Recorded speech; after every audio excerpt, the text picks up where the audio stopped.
नमस्कार, ताल ठोक के देख रहे हैं आप। मैं हूं आपके साथ रोहित सरदाना। जी न्यूज ने करीब एक साल पहले खुलासा किया था कि कश्मीर में आतंक फैलाने के लिए पाकिस्तान से करोड़ों रुपए की फंडिंग हुई। जी न्यूज के इस खुलासे के बाद एनआईए ने पिछले साल अगस्त में रिपोर्ट दर्ज की और अब एक कदम आगे बढ़कर एनआईए ने कश्मीर में आतंकी फंडिंग पर हुर्रियत कॉन्फ्रेंस के नेता सैयद अली शाह गिलानी समेत 4 नेताओं के खिलाफ प्रारंभिक जांच शुरू कर दी है, यानी कि पीई दर्ज हो गई। आरोप है कि गिलानी और बाकी 4 अलगाववादी नेताओं ने कश्मीर में आतंक के धंधे को फैलाने के लिए पाकिस्तान के आतंकी संगठनों से पैसा लिया। अलगाववादियों पर कश्मीर में बुरहान वानी जैसे आतंकी पैदा करने के लिए पाकिस्तान से पैसा लेने के आरोप काफी पहले से लगते हैं। लेकिन हमारा सवाल यह है कि अलगाववादियों पर ऐसे गंभीर आरोपों के बावजूद अब तक इनके खिलाफ कोई बड़ी कार्रवाई क्यों नहीं हुई? क्या कश्मीर में आतंकवादी फंडिंग पर केंद्र सरकार मौन व्रत रखकर कार्रवाई करेगी? और आखिर कब तक कश्मीर में बुरहान वानी जैसे आतंकियों को पालने पोसने के लिए पाकिस्तान के आतंकी फंड को मंजूरी मिलती रहेगी? इसलिए आज हम ताल ठोक के पूछ रहे हैं कि जो अलगाववादी कश्मीर में पाकिस्तानी आतंकियों के एजेंट माने जाते हैं, उन्हें भारत में वीवीआईपी ट्रीटमेंट कब तक मिलेगा? और बुरहान फैक्ट्री चलाने के आरोपी अलगाववादियों पर सख्त कार्रवाई भारत की सरकार कब करेगी?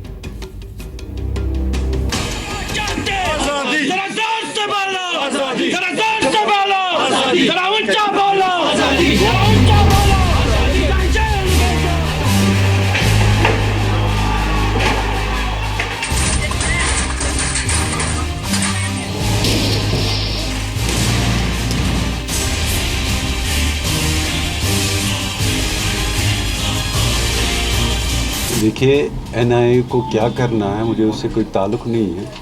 मैंने अपनी सारी पोजीशन यहाँ पर क्लियर की है। जो प्रिलिमिनरी इंक्वायरी एनआईए के तरफ से जो किया जा रहा है, मैं समझता हूँ इससे पुख्ता सबूत मिलेंगे इनको खटखरे में खड़ा करने के लिए और इन सभी आतंकवादी और अलगाववादियों को उनको आईना दिखाने के लिए और इनके खिलाफ कार्रवाई करने के लिए। अभी किसी और छानबीन की आवश्यकता नहीं है, प्रमाण सारे सामने हैं।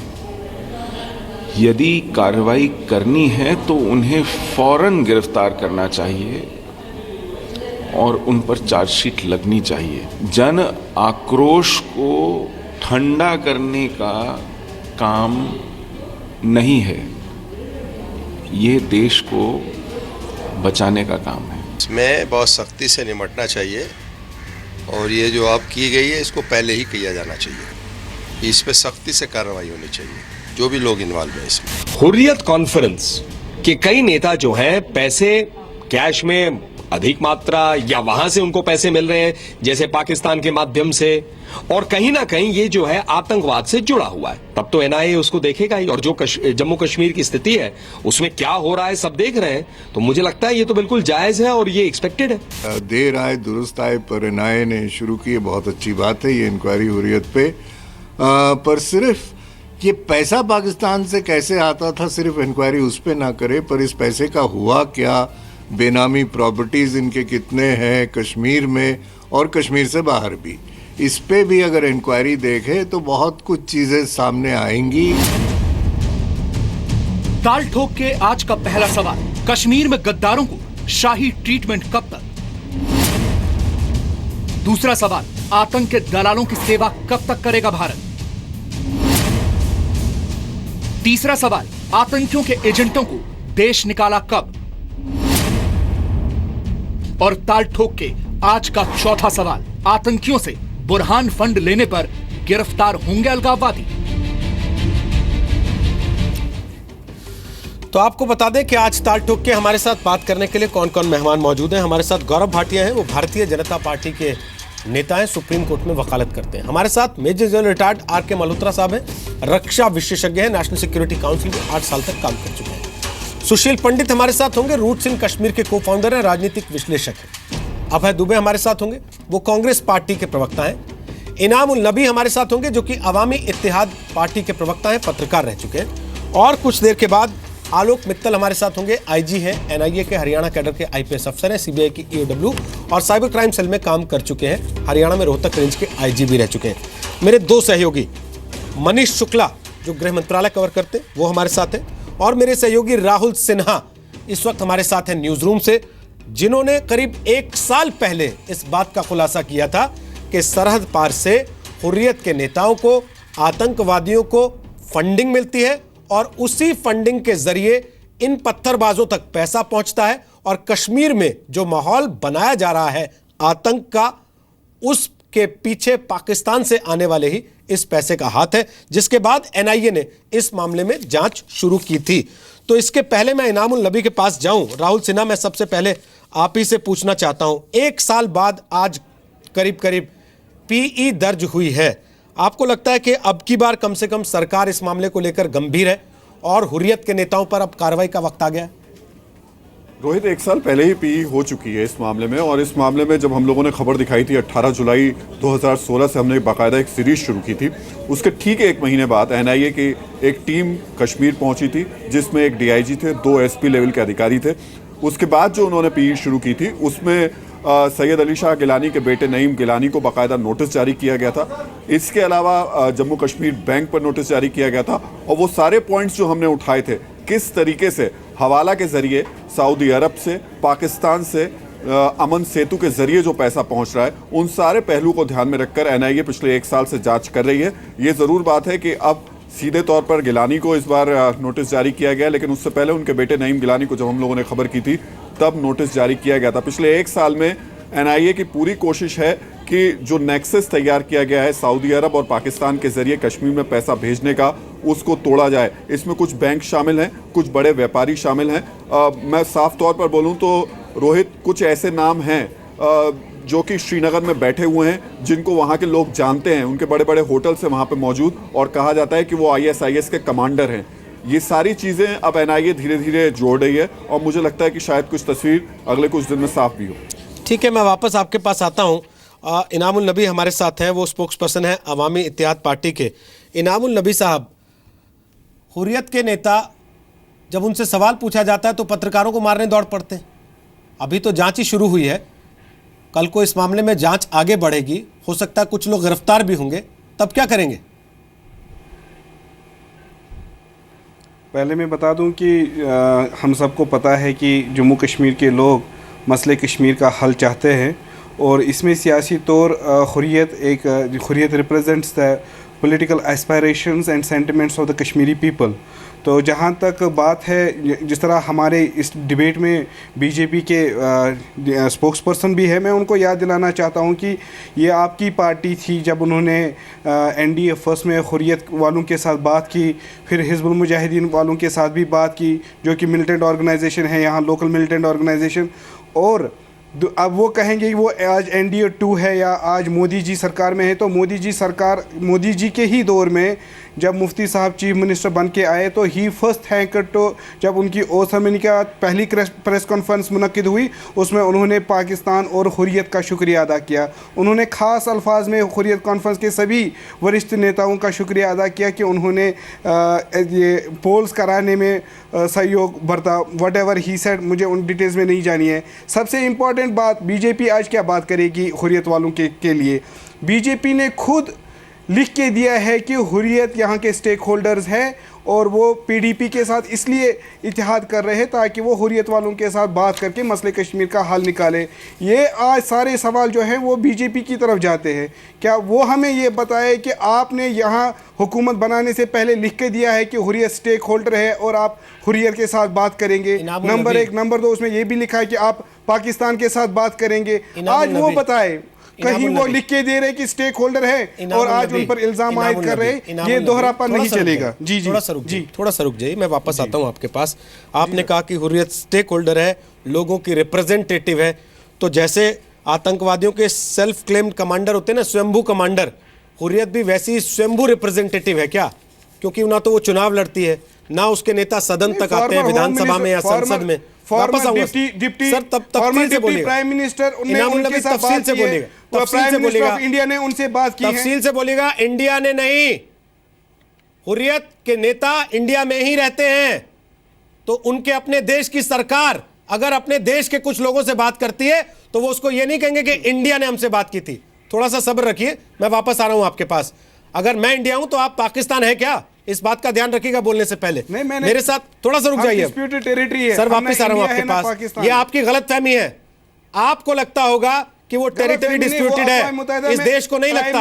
आप अपनी इस गलतफहमी को अपने पास रखें, के नेता बैठे हैं, आप इस गलतफहमी को अपने पास रखें।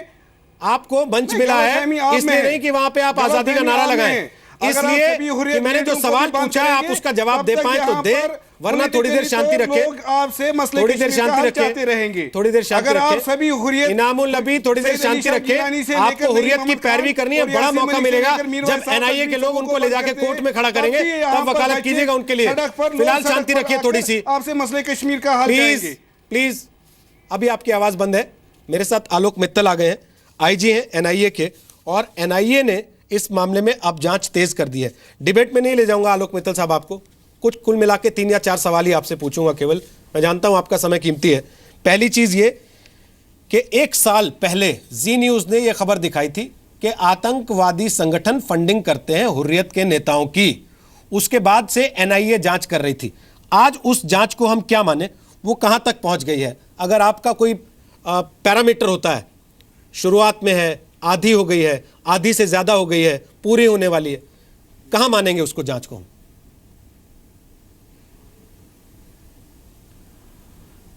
सबसे पहले तो मैं आपको बता दूं कि जो इंटेलिजेंस इनपुट्स के आधार पे जो सूचना मिली थी और दूसरे सूत्रों से जो ये सूचना मिली है, उसके बेसिस पर हम लोगों ने एक फ्रेश प्रिलिमिनरी इंक्वायरी कल दर्ज की है, और उस मामले की जांच के लिए हमारी सीनियर ऑफिसर्स की एक टीम आज श्रीनगर पहुंच गई है और उन्होंने अपनी जांच शुरू कर दी है। ये जो खबर थी और जो ये इंफॉर्मेशन थी कि हुर्रियत लीडर्स को पाकिस्तान के ग्रुप से, टेररिस्ट ग्रुप से पैसा आ रहा है यहाँ कश्मीर में सबवर्सिव एक्टिविटीज करने के लिए, गवर्नमेंट की प्रॉपर्टी को डैमेज करने के लिए, स्कूल्स को जलाने के लिए, इस सूचना के आधार पर यह प्रिलिमिनरी इंक्वायरी हमने दर्ज की है और अब हमारी जांच शुरू हो गई है। क्या इस जांच में यह संभावना है कि आगे सूत्र कुछ ऐसे जुड़ते हैं, सबूत मिलते हैं तो हुर्रियत के नेताओं को गिरफ्तार किया जा सकता है? अभी ये प्रिलिमिनरी इंक्वायरी है, इसमें जो फैक्ट्स हैं उनको वेरीफाई किया जाएगा। फैक्ट्स वेरीफाई होने के बाद अगला कदम उठाया जाएगा, जिसमें कि प्रॉपर एक एफआईआर दर्ज करना शामिल है। हमारे पास एक लिस्ट है सर, जो लगातार सोशल मीडिया पे भी वायरल हो रही है, बहुत से लोग इसके बारे में बात कर रहे हैं और आज से नहीं पहले से करते आए हैं, कि हुर्रियत के सारे बड़े नेता, उनके बच्चे, उनके परिवार के लोग, वो सब विदेशों में कहीं ना कहीं सेटल्ड हैं। तो इस देश में ऑलरेडी एक व्यवस्था एग्जिस्ट करती है, टैक्स पेयर की व्यवस्था है, इनकम टैक्स की व्यवस्था है। हमें पता होता है कोई आदमी जिसका परिवार अगर विदेश में सेटल हो रहा है, कोई आदमी जो सुख सुविधा की ऐशो आराम की जिंदगी जी रहा है, तो उसके पास फंडिंग कहाँ से आ रही है, उसकी कमाई का सोर्स क्या है। इनके साथ ऐसा क्या है कि इनकी कमाई को जांचने के लिए हमें एनआईए को लगाना पड़ता है? जो सूचना है उसके अनुसार पाकिस्तान से जो पैसा आ रहा है हवाला के जरिए, वो कश्मीर के अंदर सबवर्सिव एक्टिविटीज के लिए, एंटी नेशनल एक्टिविटीज के लिए इस्तेमाल किया जा रहा है, और इसीलिए एनआईए की जांच शुरू की गई है। हवाला चैनल जो पूरा है कि कहां से ये पैसे का फ्लो शुरू होता है, बीच में कौन से लोग शामिल हैं, कैसे पैसा वहां पहुंचाया जाता है, ये सारा हमारी जांच का हिस्सा है। आलोक जी, मेरे सहयोगी राहुल सिन्हा जो कश्मीर होके आए, जिन्होंने सबसे पहले रिपोर्ट की, वो आपसे एक सवाल पूछना चाहते हैं। पूछिए राहुल।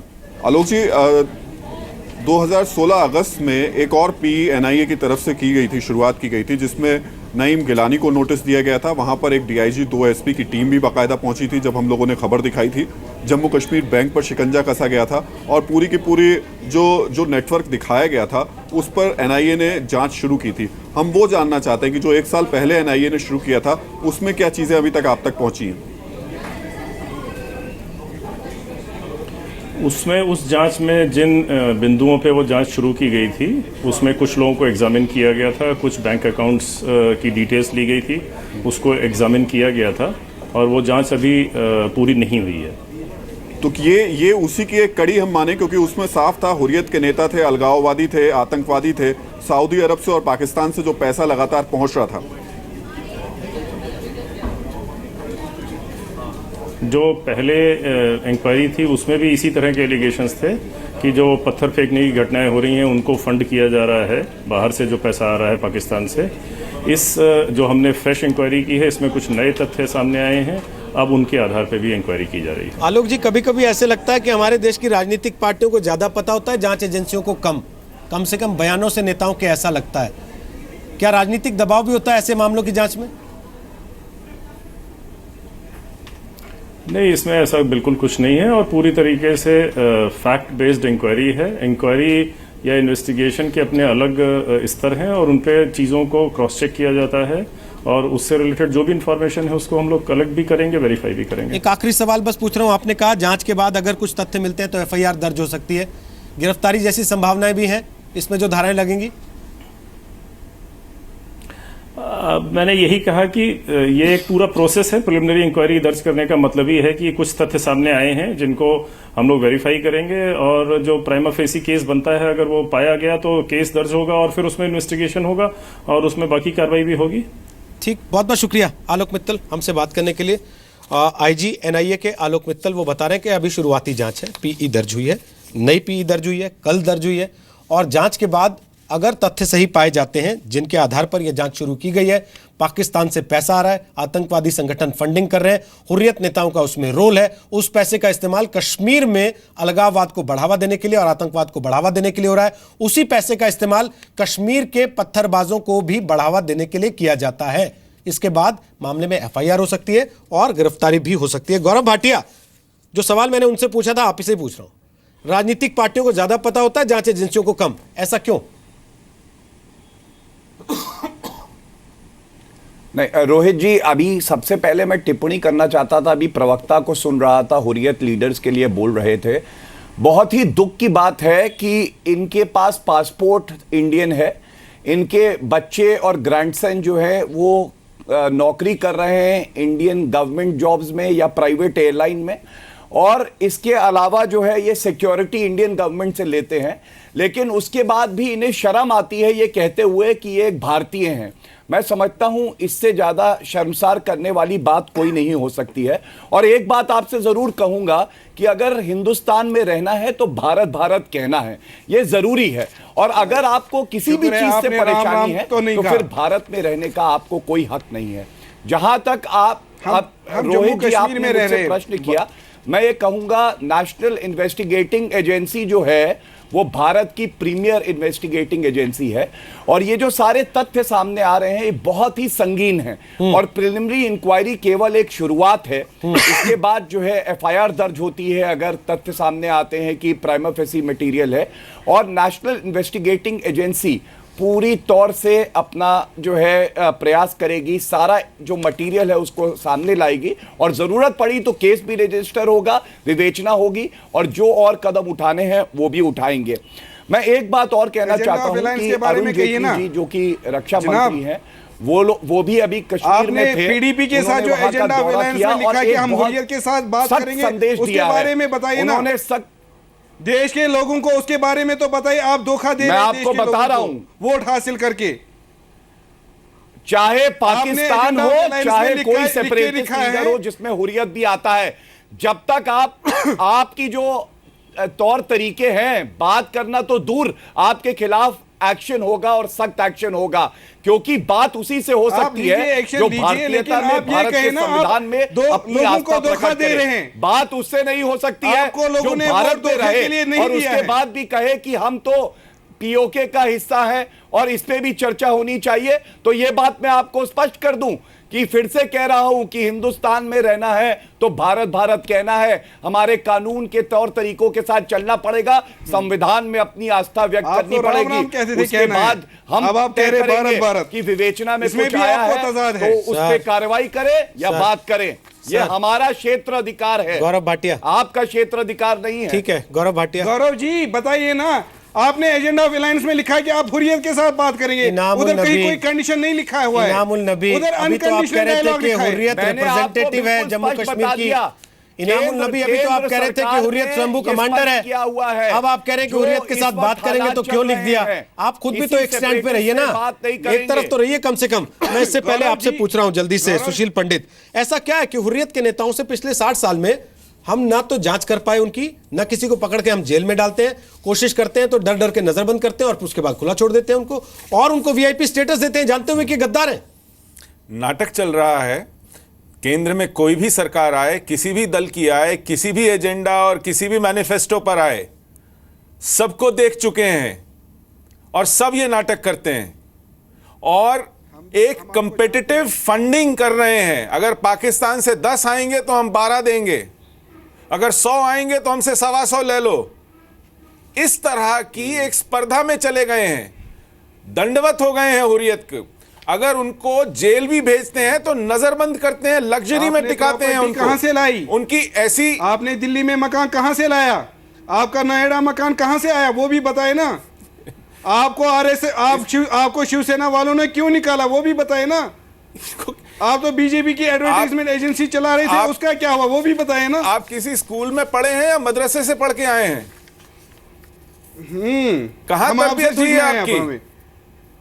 मुझे बताए ना मकान दिल्ली वाला मकान कहां से आया? इस्लामाबाद दिल्ली वाला जो निजामुद्दीन में आपका मकान है वो कहां से आया वो बताए ना। मैं टैक्स देता हूं, मैं आपकी तरह लोगों को आपकी तरह टैक्स चोरी नहीं करता। हर साल इनकम टैक्स रिटर्न भरता हूं और पढ़ा लिखा हूं गलती से, इसलिए आपके लेवल पे आके आपसे शिवसेना वालों ने कर सकता है। फिलहाल आप खामोश रहिए। शिवसेना वालों ने थोड़ी तमीज सीखिए। आप पर करप्शन अपने टीचर्स और अपने पेरेंट्स को इस तरह जलील और रुस्वा मत कीजिए कि उन्होंने कैसा बंदा पैदा कर दिया है। आप बताए ना शिवसेना वालों ने आपको क्यों निकाला? सुशील जी आप क्यों शर्मा रहे? बताइए दर्शकों को, बताइए आज जी न्यूज के इस बड़ी चैनल पर आप रिवील कर दीजिए आपको शिवसेना वालों ने क्यों निकाला। मैं कभी शिवसेना में नहीं था दोस्त, लेकिन होता भी तो कोई गलती नहीं होती। मैं कम से कम हुर्रियत के साथ नहीं हूं। चैनल पर आप इतनी बड़ी चैनल पर आप झूठ बोल रहे हैं। मैं हुर्रियत के साथ मिलकर दगाबाजी नहीं कर रहा हूं। मैं जिस थाली में खाता हूं उसमें छेद नहीं करता हूं। एक सेकंड रुक जाइए, आप दोनों रुक जाइए, एक सेकंड, दोनों रुक जाइए एक सेकंड। और इनामुल नबी, आपको इनाम किसने कह दिया? एक सेकंड सर, मेरा आप इनाम नहीं है। आप कौन होते हो? मैं एक इंटरवेंशन करना चाहता हूं। आप किसी तरह का इनाम नहीं है। प्लीज देखिए, आप दोनों लोग पैकेज के 10,000 चाहिए, दोनों लोग किसी तरह का इनाम नहीं है। सुशील जी, इनामुल नबी प्लीज, इनामुल नबी, इनामुल नबी क्यों निकाला? इनामुल नबी, इनामुल नबी पैकेज के 10,000 इनामुल नबी, आपको उससे इनामुल नबी है। इनामुल नबी आपको जो पैसा देगा आप उन्हीं के। इनामुल नबी आपको भी तो जो पैसा दे रहा है आप उसकी पैरवी कर रहे हैं बैठ के, वरना आप कभी कहते हैं कि हिंदुस्तान से बात नहीं करेंगे। हिंदुस्तान में बैठ के हिंदुस्तान का खा के आप हिंदुस्तान को गाली देने की हिम्मत कर रहे हैं, इसका मतलब कोई आपको पैसा दे रहा है ना सर, उसके लिए आप उससे पैसा लेके हिंदुस्तान को गाली दे रहे हैं। और सर मेरा सवाल मल्होत्रा साहब ये है कि ये हिम्मत कहां से आती है? अगर राजनीतिक पार्टियों का प्रश्न नहीं होता लगा दिया जाएगा, ये हिम्मत आती, ये हिम्मत आती कि आप कहीं और का पैसा खा के हिंदुस्तान को गाली देते हिंदुस्तान में बैठ के और धमकी देते खून खराबा करने की? ये ऑर्गेनाइजेशन इतनी हिम्मत रोहित जी इनकी नहीं है कि ये हिंदुस्तान की वजह से पनप रही है। ये एक शब्द ये उधर है और न्यूसेंस क्रिएट कर सकते हैं, इस वजह से इन पे तवज्जो दी जाती है। और डरते क्यों हैं और आज तक कार्रवाई क्यों नहीं हुई? बिकॉज जम्मू एंड कश्मीर में जो भी पॉलिटिशियन है वो इसी थाली के चट्टे बट्टे हैं। आज फारूक अब्दुल्ला खुश बोल रहे हैं, कॉन्स्टिट्यूशन ऑफ इंडिया की कसम खा के वो आज बोल रहे हैं पाकिस्तान से बात करनी चाहिए। अगर आप उनके बेटे की ट्वीट्स को देखें तो शर्म आती है ये कहते हुए कि कभी चीफ मिनिस्टर थे। और इसी किस्म के न्यूसेंस वैल्यू की वजह से भारत सरकार इनको टॉलरेट करती आई है। नहीं तो अदरवाइज क्या हक है इनका? इनको सुनने का क्या हक है? ये कहते हैं रिप्रेजेंट करते हैं जम्मू एंड कश्मीर को, ढेले का कोई नहीं पूछता इसको, इनको सब ढेले का कोई नहीं पूछता। और आज ये क्या कर रहे हैं? कोशिश जम्मू एंड कश्मीर के मसले को इस्लाम का मसला बनाना चाहते हैं। आज वो कह रहे हैं आप राम राम क्यों नहीं कह रहे? अब इस किस्म की बात कौन सह सकता है? हम कश्मीर के बारे में बात कर रहे हैं, जम्मू कश्मीर के बारे में बात कर रहे हैं। और आज जो नई चीज हुई है, अब नई चीज क्या हुई है बताइए? उधमपुर में याकूब को बताइए, क्या बोल रहे हैं? बताइए। इनामुल नबी अगर आपको लगता है ऐसे चिल्लाने से, इनामुल नबी अगर आपको लगता है ऐसे चिल्लाने से आप अपना काम कर लेंगे तो आपकी गलतफहमी है। बटन दबाने के भर की देर है, आपकी आवाज बंद हो जाएगी, उसके बाद आप कार्टून दिखाई देंगे केवल टीवी पर। इसलिए जब आपके पास आ रहा हूं तब सवाल का जवाब दे तो बेहतर है। आपके पास जो तथ्य तब रखे। आप बताते हैं कि आप पत्रकार थे, तो पत्रकार थे, कम से कम पत्रकार की इज्जत रख लीजिए, जैसा काम आपने सीखा है थोड़ा बहुत तो। और नहीं सीखा है तो ये लगाना बंद कीजिए कि मैं पत्रकार था, बोलिए कि मैं आतंकवादियों का पैरोकार हूं। प्लीज कम से कम आतंकवादी की तरफ बर्ताव मत कीजिए। एजेंट हूं, आवाज बंद कर रहा हूं सर मैं आपकी। मैं अमन का एजेंट हूं, आपकी आवाज बंद कर रहा हूं सर। आपका अमन दिख रहा है पिछले आधे घंटे से, जितना अमन आप ला रहे हैं टेलीविजन पे, उसी से पता लगता है कितना अमन आप लाना चाहते हैं। प्लीज अब आपकी आवाज बंद है, आपके पास जब आऊंगा तब सवाल का जवाब दीजिएगा। उसके बाद आप बीच में कोई इंटरवेंशन करना चाहते हैं हाथ उठाइए, हाथ उठाने के बाद मैं आपके पास आऊंगा, तब बोलिएगा। अबे दुबे, राजनीतिक पार्टियों ने छूट नहीं दी होती तो आज ये स्थिति नहीं होती। आप लोगों ने खुली छूट दी, उसी का ये लोग आज फायदा उठाते हैं। गठबंधन कर लिया आप लोगों ने राजनीतिक इनसे पर्दे के पीछे। देखिए, इतिहास प्रतिशोध लेने के लिए नहीं है। आज की जो परिस्थितियां हैं वो बहुत गंभीर है, और बिल्कुल ठीक कहा कि 1 साल से आपके चैनल ने भी इस इशू को टेकअप किया, और मैंने जितने एपिसोड देखे आपने इस बात को बहुत मुखरता से उठाया। ये हुर्रियत कॉन्फ्रेंस के सज्जन जरा बताएंगे, ये कहते हैं कि इनको मुफ्ती मोहम्मद सईद ने इस बात की बधाई दी कि वहाँ पीसफुल इलेक्शन हुए, इसलिए हुर्रियत को बधाई देता हूँ। उसी इलेक्शन का पूरे जम्मू कश्मीर की आवाम से बायकॉट करने का हुर्रियत ने अनाउंस किया था, उसके बावजूद 65% वोट मिले हैं। सुशील पंडित ने के पास पैसा कहां से आया, इसका सर्टिफिकेट हुर्रियत से नहीं चाहिए। हाँ, इस बात का दावा जरूर कर सकते हैं कि राष्ट्र विरोधी गतिविधि से एक पैसा भी सुशील पंडित ने नहीं अर्जित किया होगा। क्या ये हुर्रियत कॉन्फ्रेंस के लोग आज उठकर खड़े होकर कहेंगे कि जो लोग प्रत्यक्ष रूप से दिखाई दे रहे हैं पैसे के पाकिस्तान के साथ लेन देन के लिए, उनके खिलाफ वो लोग खड़े हैं, वो उनके खिलाफ भी नहीं खड़े होना चाहते?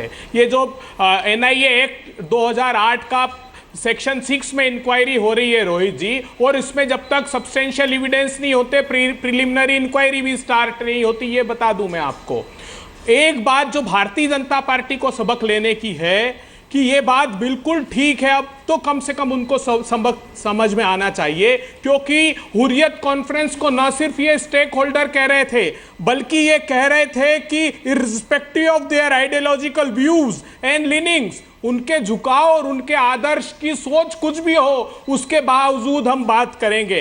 ये बात इसलिए भी जरूरी है कि जब मसर्रत आलम का प्रिवेंटिव डिटेंशन का ऑर्डर था, जब वहां पर गवर्नर रूल था, लगभग सारे राजनीतिक दलों ने, खासकर कांग्रेस ने भी कहा था कि परिस्थितियां डिटोरिएट हो जाएगी, लेकिन उस समय उस प्रिवेंटिव डिटेंशन के ऑर्डर को नहीं माना। लेकिन आज सारे राजनीतिक दल एक हैं। अगर राष्ट्रद्रोह का प्रमाण और इससे ज्यादा प्रमाण क्या हो सकता है, ये जो मुखौटा लगा करके घूम रहे हैं। आपने चैनल ने कहा कि देश से बाहर निकालेंगे, नहीं, हम जीवन पर्यंत जेल में कब डालेंगे, इस बात की व्यवस्था इस देश को अब निर्धारित करनी पड़ेगी। सर, अब तक क्यों नहीं की इस देश ने निर्धारित? सवाल तो यही है, क्यों अब तक इनको खुली छूट दी जाती रही? क्यों अब तक इन लोगों को मौका दिया जाता रहा कि ये ब्लैकमेलिंग करते रहे अपनी? क्या पर्दे के पीछे राजनीतिक पार्टियों के गठबंधन नहीं है इनसे? क्या नेशनल कॉन्फ्रेंस के दोस्त नहीं है ये? क्या नेशनल कॉन्फ्रेंस आपकी पार्टी की दोस्त नहीं है? प्रश्न नेशनल, देखिए एक बात समझ लीजिए स्पष्ट रूप से, आज कोई भी राजनीतिक दल वहां आतंकवादियों के साथ नहीं हो सकता जो प्रजातंत्र में विश्वास रखता है। सर, वो राजनीतिक दल नहीं है क्या जो कहते हैं कि लड़के आजादी के लिए लड़ रहे हैं? गवाही देता है कि जम्मू। सर, वो राजनीतिक दल नहीं है जिनके नेता कहते हैं लड़के आजादी के लिए लड़ रहे हैं, जो पत्थर फेंक रहे हैं? रोहित जी, नहीं रोहित जी, दो तरह की आजादी की मांग कश्मीर में है, आज समझ लीजिए। एक मिनट सुशील पंडित जी, दो तरह की आजादी की बात कर रहे हैं। जो नेशनल कॉन्फ्रेंस कह रही है वो ये कह रही है कि 1953 के पहले का कश्मीर, अर्थात जो एक्सेशन हुआ था उसके तहत उसका कश्मीर की बात, वो भारत से आजादी, आपको बताया क्या उन्होंने? कॉन्स्टिट्यूशन में विश्वास, ये आपको अलग से आके बताया उन्होंने? इलेक्शन, इसीलिए कन्हैया कुमार से कहा गया है, नहीं तो इलेक्शन जब देशद्रोह का आरोप लग जाए तो बता दो मेरी आजादी का नारा, उसका मतलब कुछ अलग था। ये इलेक्शन का बॉयकॉट करते अदरवाइज। अरे वो मुफ्ती मोहम्मद सईद जिसने आतंकवादियों को प्रधानमंत्री जी के सम्मुख बधाई दी, उसके बावजूद रोहित जी, मैं जवाब देना चाहता हूं इनका, मुझे थोड़ा समय दीजिए। उस पर तो प्रश्न खड़ा करना चाहिए था। ठीक है, बोलिए गौरव भाटिया। मैं जवाब देना चाहता हूं। हाँ, मैं बहुत बड़ी बड़ी बातें सुन रहा हूं कांग्रेस के प्रवक्ता द्वारा। फारूक अब्दुल्ला जी ने अभी चुनाव जीतने के लिए एक इतना घटिया बयान दिया था, उन्होंने कहा था कि पीओके क्या तुम्हारे बाप का है? और फारूक अब्दुल्ला जी यूपीए में इनके साथ गठबंधन में थे, इनका पूरा सहयोग उनको मिलता रहा है, क्यों आपने सहयोग किया? इसका इनके पास कोई उत्तर नहीं होगा। और फारूक अब्दुल्ला जी को मैं जरूर कहना चाहूंगा, हाँ, पीओके जो है कश्मीर हमारा ही है, भारत का अभिन्न अंग है और उसको कोई हमसे ले नहीं सकता। दूसरी बात, इनाम मेरी बात सुन लीजिए, मैंने आपको बीच में नहीं टोका, ये आदत सही नहीं है, ये चर्चा का तरीका सही नहीं है। आपकी जब बारी आएगी आप अपनी बात रखिएगा, अभी मेरी बारी सुनिए, मेरी बात सुनिए। मैं नबी जी को इतना ही कहना चाहता हूं कि आपके पास कौन सा जनमत है?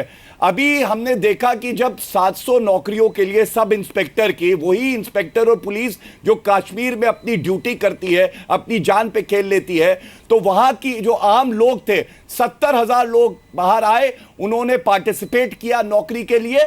और यही हमारी सरकार की सबसे बड़ी उपलब्धि है। हम सकारात्मक सोच रखते हैं, वहां इंफ्रास्ट्रक्चर दे रहे हैं, हम चाहते हैं युवाओं को नौकरी दें, और आप चाहते हैं उनके हाथ में पत्थर हो और स्टोन पेल्टिंग करें। और आपने वहां पे कश्मीरियों की जान की बात करी। हर इंसान की जान बहुत कीमती है, लेकिन जान तो उस जवान की भी कीमती है जिसके ऊपर पत्थरबाजी होती है। उस मां के लिए जिसका जवान बेटा मारा जाता है, उसके लिए क्या आपके मन में कोई सहानुभूति नहीं है? सर, सहानुभूति जब से आप पहले अपने आप को इंसान कहते हैं तो दोहरे मापदंड ना रखिए। गौरव भाटिया, उनकी सहानुभूति कहां है आपको पता है, लेकिन आपके पास तो एजेंसियां हैं, आपके पास तो सारी फोर्सेस हैं, वो क्यों नहीं अपना काम करती हैं? अगर वो अपना काम करती तो आपकी सरकार के 3 साल होने को आए हैं, हुर्रियत के नेता खुले घूम रहे होते। जवाब देता हूं। पिछले 3 साल में हुर्रियत के नेताओं को जो फंडिंग मिली है, उसी का हिसाब कम से कम आपके पास होता।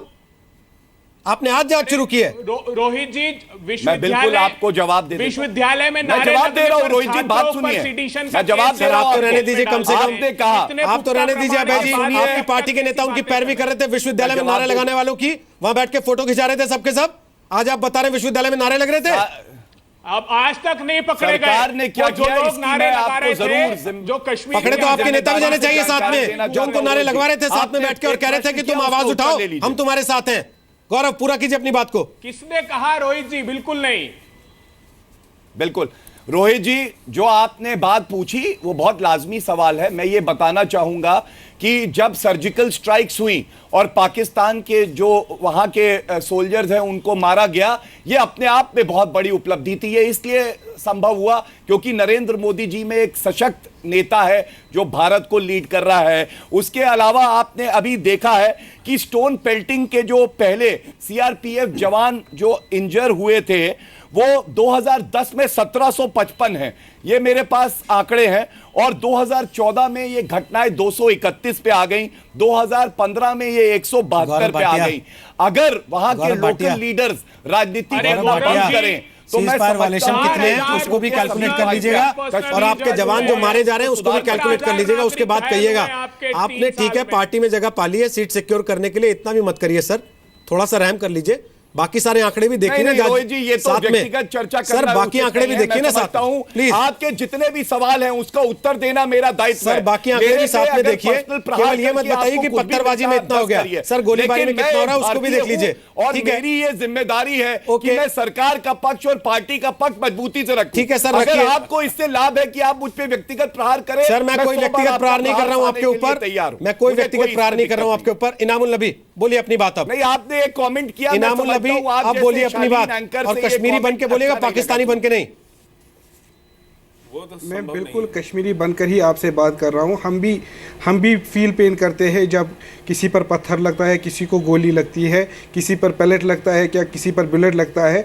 हमसे ज़्यादा कौन पेन फील कर सकता है? जैसे कि हमने 80,000 नौजवानों के जनाजों को कंधा दिया है। सो हम पेन को डिवाइड नहीं करते हैं। मैं इसलिए आपसे कहता हूँ, हम चाहते हैं कि अमन लौटे, अमन आए, लेकिन उसके लिए लाजमी है कि हम जो ये मसला है, मसले कश्मीर जो है, उसको लोगों के मंशा के मुताबिक हल करें, अक़वाम मुत्तहिदा के करारदादों के मुताबिक हल करें। निंदा करेंगे आज आप? इनाम जी बताइए, क्या आप निंदा करेंगे उसकी? नहीं रोहित जी, मुझे बताइए, उनको गन उठाने पर मजबूर कौन कर रहा है? परसों ही मैं आपकी वसादत से, आपकी चैनल की वसादत से एक बात अहम बताना चाहता हूँ। ये जो जुबैर आप जैसे लोग कर रहे हैं, ये बताइए ना, इनामुल नबी जो लोग ये चिट्ठियां लिख के, बात नहीं, मैं इनामुल नबी जो लोग ये चिट्ठियां लिख रहे हैं, डिबेट का कोई ISIS का झंडा लेके उतर रहे हैं, इनामुल नबी जो लोग ISIS का झंडा लेके उतर रहे हैं, जो लोग ये कह रहे हैं कि कश्मीर में इस्लाम का राज लाना चाहते हैं, उनको कौन मजबूर कर रहा है गन उठाने के लिए? वो मजबूरी में गन उठा रहे हैं क्या? रोहित जी, मैं बहस में से कोई मकसद निकलना चाहिए, इस डिबेट में से कोई मकसद निकलना चाहिए। मेरी इतनी सी गुजारिश है, मैं आपको बताता चलूं कि जुबैर अहमद कुरैश, शोपियां का एक लड़का, स्टोन पेल्टिंग केस में बंद था, 7वें PSA के डर से वो जेल से भागकर मिलिटेंट बना। मुझे बताइए, ऐसे बच्चों को कौन गन उठाने पर मजबूर कर रहा है? कौन बच्चों को मजबूर कर रहा है कि वो सर, मेरे को ये बताइए ना, बच्चों को इनामुल नबी, मुझे ये बताइए ना, आपके बच्चों को कौन ये कह रहा है गन उठाओ? वो आईएसआईएस का झंडा लेके किसके कहने पे उतर रहे हैं? बताओ ना मुझे। वो स्टेट टेररिज्म उनको फोर्स करे। इट इज अच्छा, स्टेट उनको ये कह रही है कि आईएसआईएस का झंडा ले आओ। स्टेट उनको ये कह रही है।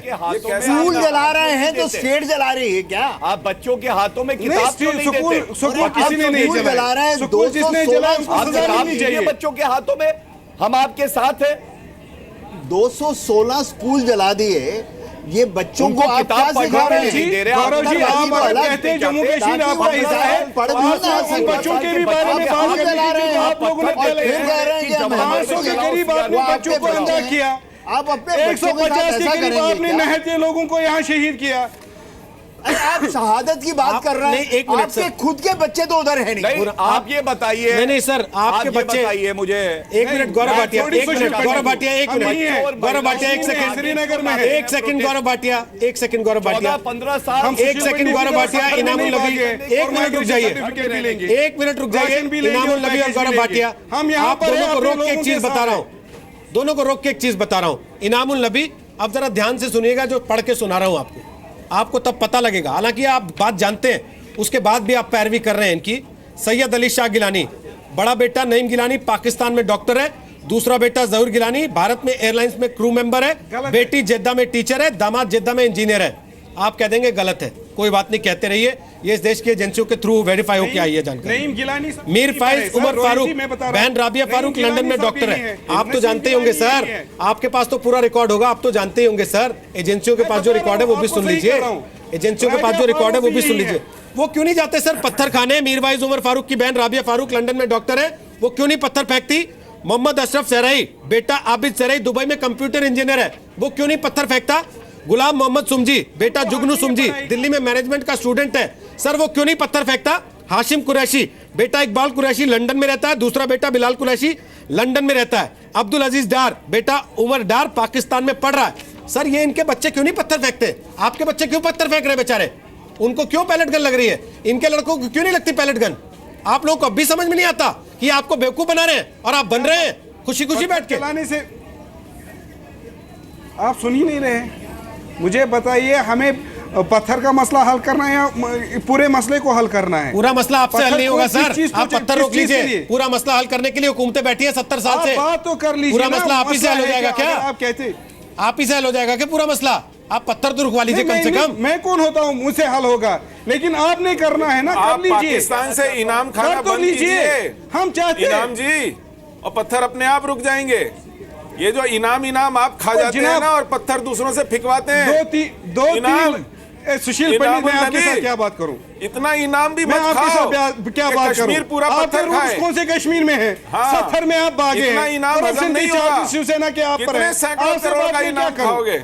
आपने हिंदुस्तान को भी लूटा, आपने कश्मीर को भी लूटा और इनाम बांटना आप मुझे बताए ना, दिल्ली का बंगलो कहाँ से आया? बहुत इनाम हो गया। नोएडा और दिल्ली का बंगलो आप फिर हमारी सेना इनाम देगी। नहीं, आप लोग फिर वापस उसी पे आ गए। आपको पैसा चाहिए, ऐसा इनाम आप एक बड़े मसले को छोड़ के, आप हिंदुस्तानी भी नहीं है, आप एक बड़े मसले, आप हिंदुस्तानी भी नहीं है। इनाम नबी प्लीज, इनाम नबी प्लीज, प्लीज प्लीज, हिंदुस्तानी इनाम नबी, इनाम नबी प्लीज, इनाम नबी प्लीज, अगर आप हिंदुस्तानी होते तो आप कुकबरे की तरह गोली खाते। हाँ, इनाम नबी आपसे सर्टिफिकेट लेना पड़ेगा किसी को इंतजाम करने का। आप खुद बैठ के कह रहे हैं कि भारत क्या उखाड़ लेगा, ये आपकी भाषा है जम्मू कश्मीर के लिए कि जम्मू कश्मीर में भारत क्या उखाड़ लेगा। ये आप पत्रकार होकर भाषा का इस्तेमाल करते हैं टीवी पे आतंकवादी की तरह और फिर कहते हैं कि ये हिंदुस्तानी नहीं है। सर थोड़ा सा तो कम से कम शर्म कीजिए। राहुल सिन्हा, लास्ट कमेंट मैं आपसे लेने आ रहा हूं।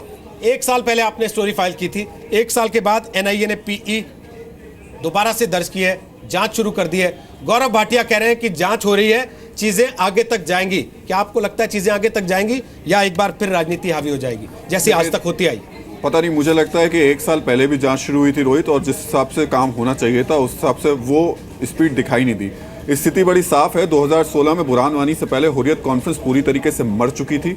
लाइफलाइन जैसे तैसे उसको मिली है, बुरहान वानी की वजह से फिर से जिंदा हुए हैं। लेकिन हकीकत सिर्फ और सिर्फ इतनी है कि हुर्रियत कॉन्फ्रेंस से आम कश्मीरी बुरी तरीके से परेशान है, त्रस्त है। आए दिन ये लोग हड़ताल और बंद करते हैं जिसकी वजह से उनका पूरा व्यापार ठप हो रहा है। लेकिन इमामुल नदी जैसे लोग, गिलानी जैसे लोग और कुछ पत्रकार ये इस तरीके से पूरे देश में प्रोजेक्ट करते हैं कि देखिए कश्मीर की आवाज सिर्फ हुर्रियत है, इसके अलावा और कोई कुछ नहीं है। अगर आप हुर्रियत को बीच में नहीं लाएंगे तो फिर कोई मसला हल निकलेगा नहीं। तो बड़ी सीधी सी बात है, पहले इस नेक्सस को खत्म करना होगा। सरकार को भी इस तरफ ध्यान देना होगा कि आखिर असली कश्मीरी की आवाज निकल करके सामने आ पाए, और वो लोग जो कि एक प्रोपोगेंडा चला रहे हैं न सिर्फ कश्मीरियों के खिलाफ बल्कि देश के खिलाफ भी, उनके खिलाफ सख्त कार्रवाई हो।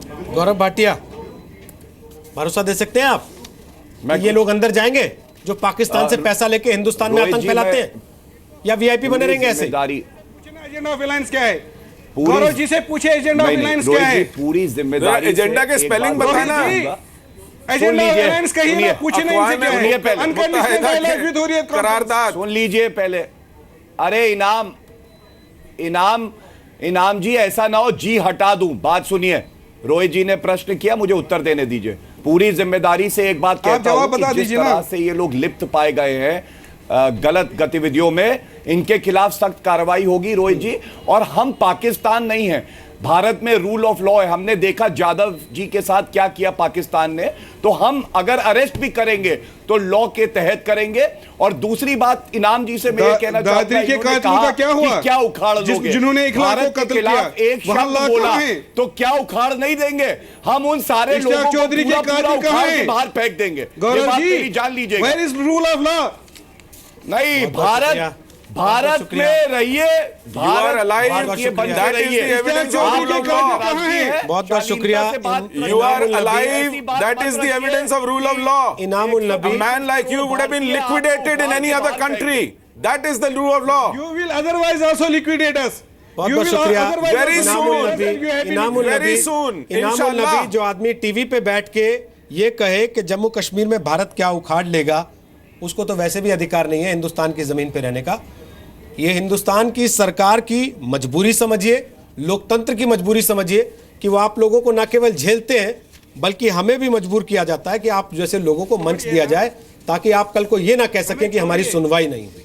बहुत बहुत शुक्रिया आप सबका इस थाल टोके का हिस्सा बनने के लिए। लेकिन ये कहते हुए कि कम से कम अब स्थिति ऐसी आ गई है कि सरकार को इनमें से कुछ लोगों को पकड़ के जेल में डालना चाहिए, उन पर सख्त से सख्त कार्रवाई होनी चाहिए ताकि आवाज दूर तक जाए।